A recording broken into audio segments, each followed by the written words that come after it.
नमस्कार बंधुगण मु आपको स्वागत करुच्ची मोर YouTube channel revolution in education 3.0 को आपण माने जो कही सार केबे एसएसबी एग्जाम हम आपण माने जानी थे आपणकर जो आमर जो ऑनलाइन ले जो आसी ई कोर्ट जो साइट को आप फॉलो करेंगे ताल जानीपारे आमर नेक्स्ट हियरिंग जहाँ कौन आसो जोटा अपडेट जोटा कि आपणकर मे 7 आसो कौन रही एसएसबी एग्जाम को लेकिन कौन रही कोर्टर दृष्टिकोण एने कि आम डिटेल्स आलोचना करवा तुम जदि एसएसबी एग्जाम लेक्चरशिप एग्जाम हुए ताले केबे हबो अप्रोक्सीमेटली केबे हेबो आपणकर मानकर एग्जाम कौन रही प्रेडिक्शन एग्जैक्ट कौ डेट भितर आपणकर एग्जाम हबो आउ फाइनाल हियरिंग जो आसीबो 7/5/2025 रे जो नेक्स्ट हियरिंग आसबार अच्छी कौन हियरिंग आसीबो एग्जाम रिगार्डिंग कौन आसीबो अपडेट आमे ताकू भल भाव में आलोचना करवा मोर ये वीडियो को आपण मानू सुस्वागत जनाऊँगी बेसी समय नष्ट करवानी आम आलोचना करवा एसएसबी लेक्चरशिप जो फाइनाल अपडेट विषय आम आलोचना करवा देखु आपण मैंने देखिपे जो एसएसबी ओडिशा आम जो कहते स्टाफ सिलेक्शन बोर्ड ये स्टाफ सिलेक्शन बोर्ड रे जदि आम देखा जे आपण मानकर जो हियरिंग डेट अच्छी ये हियरिंग डेट आपण मैंने जानी थे जे 7/5/25 रे हियरिंग डेट अच्छी एसएसबी ओडिशा लेक्चरशिप एग्जाम केबे हबो कौन रहिबो क्वालिफिकेशन एने हियरिंग डेट सेटा आसीबो किंतु मु आपनको प्रथमे क्लियर कर दूची 1 नंबर पॉइंट रे जोटा रही हियरिंग डेट मु आपनको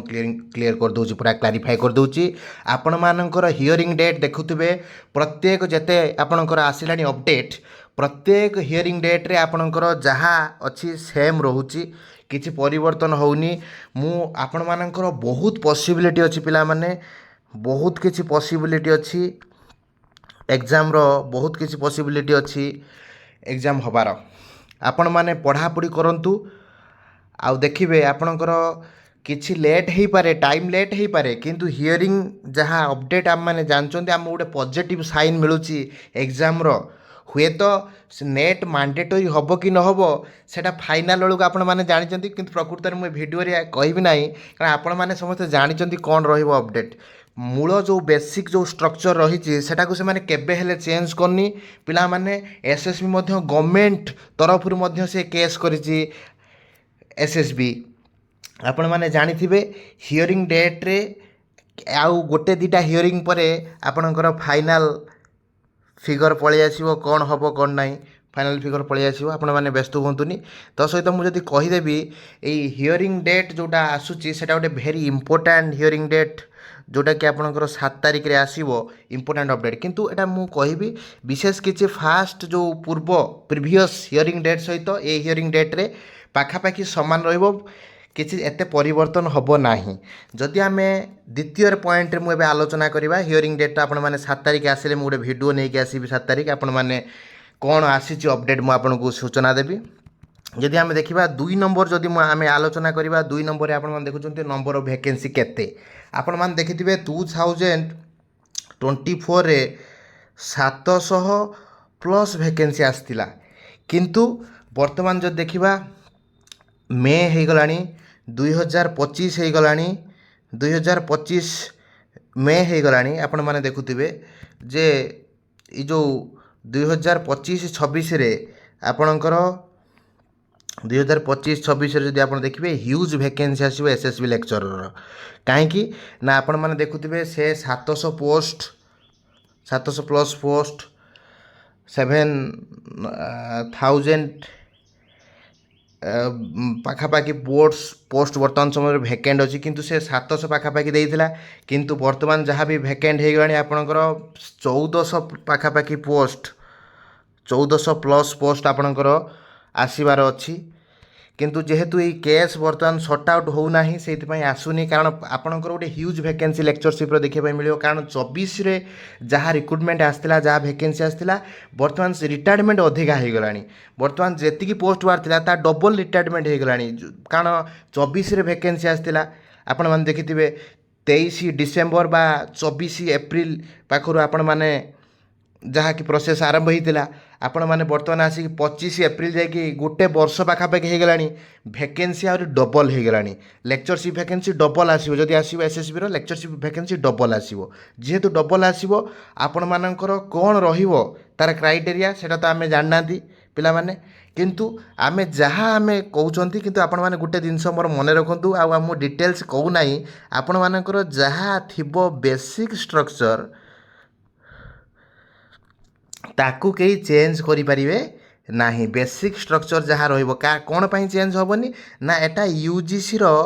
ଯେଉଁ ଗାଇଡ଼ଲାଇନ୍ ରହିଛି ଆମର ଏସ୍ଏସ୍ବିଟାକୁ ୟୁଜିସିର ଗାଇଡ଼ଲାଇନ୍ ସବୁ ଫଲୋ କରିବ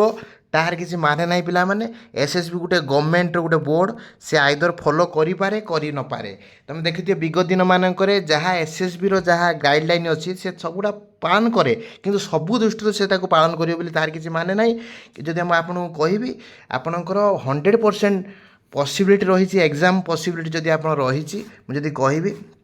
ଆପଣଙ୍କର ଏସ୍ଏସ୍ବି ଲେକ୍ଚରସିପ୍ର ଯଦି ଏକ୍ଜାମ୍ ମୁଁ ଆପଣଙ୍କୁ ଯଦି କହିବି ପାଖାପାଖି ଅଗଷ୍ଟ ଆପଣମାନେ ଧରିକି ଚାଲନ୍ତୁ ଅଗଷ୍ଟ କିମ୍ବା ସେପ୍ଟେମ୍ବରରେ ଆପଣଙ୍କର ଏସ୍ଏସ୍ବି ଲେକ୍ଚରସିପ୍ର ଏକ୍ଜାମ୍ କଣ୍ଡକ୍ଟ ହେବ ମୁଁ ଭାବୁଛି ଯାହାକି ସ୍ପଷ୍ଟ ଚିତ୍ର ଆସିଲା ପରେ ଜଣାପଡ଼ିବ କେସ୍ ଷ୍ଟାଟସ୍ କ'ଣ ଆସିଛି କିନ୍ତୁ ଆପଣ ଧରିକି ଚାଲନ୍ତୁ ସେପ୍ଟେମ୍ବର ଭିତରେ ଆପଣଙ୍କର ନିଶ୍ଚିତ ଭାବରେ ଏଇ ଯେଉଁ ଲେକ୍ଚରସିପ୍ର ଏକ୍ଜାମ୍ ଆପଣଙ୍କର ହେଇଯିବ ଯାହା ଅପଡ଼େଟ୍ ଆମ ପାଖରେ ରହୁଛି এইটা ହେଉଛି ଆପଣଙ୍କର ଏକ୍ଜାମ୍ ଡେଟ୍ ଆପଣଙ୍କର ଆରି ଭିତରେ ନିହାତି ଏକ୍ଜାମ୍ ହେବ ଆପଣମାନେ ଆସ୍ଥା ହରାନ୍ତୁନି ପିଲାମାନେ ନିଜେ ଆପଣ ଯେହେତୁ ଆପଣ କିଛି ପିଲା ବି ନେଟ୍ ପାସ୍ କରିଥିବେ କିଛି ପିଲା PhD କିଛି ପିଲାଙ୍କର PhD କଣ୍ଟିନ୍ୟୁ ହେଉଥିବ ବା କଣ୍ଟିନ୍ୟୁ ହେଇଯାଇଥିବ ପିଲାମାନେ ତୁମେ ପଢ଼ାରୁ କେବେ ହେଲେ ଅବ୍ୟାହତି କର ନାହିଁ କାରଣ ଆଗକୁ ମଧ୍ୟ ଆପଣ ଯଦି B.Ed କରୁଛନ୍ତି OPSC PGTରେ ମୁଁ ମଧ୍ୟ ପୂର୍ବ ଭିଡ଼ିଓରେ ମୁଁ କହିଥିଲି OPSC PGT SSB PGTର ଭ୍ୟାକେନ୍ସି ଆଗକୁ ଆସିବ 2026-27ରେ ଆପଣଙ୍କର ହ୍ୟୁଜ୍ ଭ୍ୟାକେନ୍ସି ଆସିବ OPSC PGT SSB PGTର ଭ୍ୟାକେନ୍ସି ଆସିବ ଆସିଷ୍ଟାଣ୍ଟ ପ୍ରଫେସର ପାଖାପାଖି ଆପଣଙ୍କର 1400 ପୋଷ୍ଟ ଭ୍ୟାକେଣ୍ଟ ଅଛି ଆଉ ଆପଣ ଯଦି ଦେଖିବେ ଏସ୍ଏସ୍ବିର ଯଦି ନନ୍ ଟିଚିଂ ଷ୍ଟାଫ୍ କଥା ଦେଖୁଛନ୍ତି ଆପଣମାନେ ଆପଣଙ୍କର ପାଖାପାଖି 900+ ଭ୍ୟାକେନ୍ସି ଅଛି ନନ୍ ଟିଚିଂ ଷ୍ଟାଫ୍ ଏଗୁଡ଼ାକ ସବୁ ମୁଁ ସେ ମଧ୍ୟ ଡିଟେଲ୍ସ ଭିଡ଼ିଓ ନେଇକି ଆସିବି ଆପଣମାନେ ଯେହେତୁ ବ୍ୟସ୍ତ ହେଉଥିଲେ ଏସ୍ଏସ୍ବି ଏକ୍ଜାମ୍ କେବେ ହେବ ମୁଁ ଆପଣଙ୍କୁ କହିବି ଯେ ଆପଣ ଧରିକି ଚାଲନ୍ତୁ ଏହି ଇୟର୍ର 2025 ଡିସେମ୍ବର ସୁଦ୍ଧା ଆପଣଙ୍କର ସବୁକିଛି କେସ୍ ସର୍ଟ ଆଉଟ୍ ହେଇଯିବ ଆଉ ଆପଣଙ୍କର କ'ଣ କ'ଣ କ୍ରାଇଟେରିଆ ରହିବ ସେଟା ମଧ୍ୟ ଫାଇନାଲାଇଜ୍ ହେଇଯିବ ଆପଣମାନେ ବ୍ୟସ୍ତ ହୁଅନ୍ତୁନି ଯଦି ଆପଣଙ୍କର ଏଇଟାକୁ ଗଭର୍ଣ୍ଣମେଣ୍ଟ ଯଦି ଯାହା ଆମେ ଫର୍ମ ପକାଇଥିଲେ ଯଦି ତାକୁ କ୍ୟାନସଲ୍ କରିଦେଉଛି ତାହେଲେ ଆଉ ଡବଲ୍ ହେଇକି ଆସିବ ଭ୍ୟାକେନ୍ସି ଆସିଲେ ଆମମାନେ ପୁଣି ଆଉଥରେ ଫର୍ମ ଆପ୍ଲାଏ କରିବା ଏସ୍ଏସ୍ବି ପୁଣି ଆଉଥରେ ତା'ର ଏକ୍ଜାମ୍ ଡେଟ୍ ବାହାର କରିବ ଆଉ କିଛି ଅସୁବିଧା ହେବ ନାହିଁ ଆଉ ନେକ୍ସଟ ହିୟରିଂକୁ ଆମେ ଅପେକ୍ଷା କରିବା 7 ତାରିଖ ଦିନ ମଧ୍ୟ ମୁଁ ଗୋଟେ ଭିଡ଼ିଓ ନେଇକି ଆସିବି ଏଥିରେ ଆଲୋଚନା କରିବା କ'ଣ ହେଲା ଏଇ ହିୟରିଂର ରେଜଲ୍ଟ କ'ଣ ହେଲା ସେ ବିଷୟରେ ମୁଁ ଆଲୋଚନା କରିବି ଆପଣମାନଙ୍କୁ ମୁଁ ଏତିକି ମୁଁ ଆପଣଙ୍କୁ କହିପାରିବି ଯେ ଏସ୍ଏସ୍ବି ଲେକ୍ଚରରସିପ୍ ଏକ୍ଜାମ୍ କହୁଛି 2025 ଡିସେମ୍ବର ସୁଦ୍ଧା ସବୁ କେସ୍ ଯାହା ବି ଅଛି ସବୁଗୁଡ଼ାକ ପ୍ରୋବ୍ଲେମ୍ ସଲ୍ଭ ହେଇଯିବ ପ୍ରୋବ୍ଲେମ୍ ସବୁଥିରେ ସଲ୍ଭ ହେଇଯିବ ଆପଣମାନେ ଜୋରଦାରରେ ଆପଣମାନେ ଯାହା ପ୍ରିପାରେସନ୍ କରୁଛନ୍ତି ଏସ୍ଏସ୍ବି ପାଇଁ ଯେଉଁ ସବଜେକ୍ଟରେ ଆପଣ ହୁଅନ୍ତୁ ନା କାହିଁକି ପ୍ରିପାରେସନ୍କୁ ଜୋରଦାର କରନ୍ତୁ ଦେଖିବେ ଏଥର ହ୍ୟୁଜ୍ ଭ୍ୟାକେନ୍ସି ଆପଣମାନଙ୍କର ସିଲେକ୍ସନ୍ ନିଶ୍ଚିତ ଭାବରେ ହେବ ଆପଣମାନେ ମନ ଦେଇ ଟିକେ ପଢ଼ାପଢ଼ି କରୁଥାନ୍ତୁ ଆଉ 5-6 ମାସ ଆପଣ ଅପେକ୍ଷା କରନ୍ତୁ ଦେଖିବେ ଆପଣଙ୍କର ଏକ୍ଜାମ୍ ନିହାତି ଆସିବ ଏତିକି କହିବି ଆଉ ଆପଣମାନେ ଏମିତି ଇନଫର୍ମେଟିଭ୍ ଭିଡ଼ିଓ ଯଦି ଆପଣ ପାଇବା ପାଇଁ ଚାହୁଁଛନ୍ତି ତାହେଲେ ମୋ ଚ୍ୟାନେଲକୁ ଲାଇକ୍ କରନ୍ତୁ ସବସ୍କ୍ରାଇବ୍ କରନ୍ତୁ ଆଉ ସାଙ୍ଗମାନଙ୍କ ସହିତ ସେୟାର କରନ୍ତୁ ଜୟ ଜଗନ୍ନାଥ ବନ୍ଦେ ଉତ୍କଳ ଜନନୀ।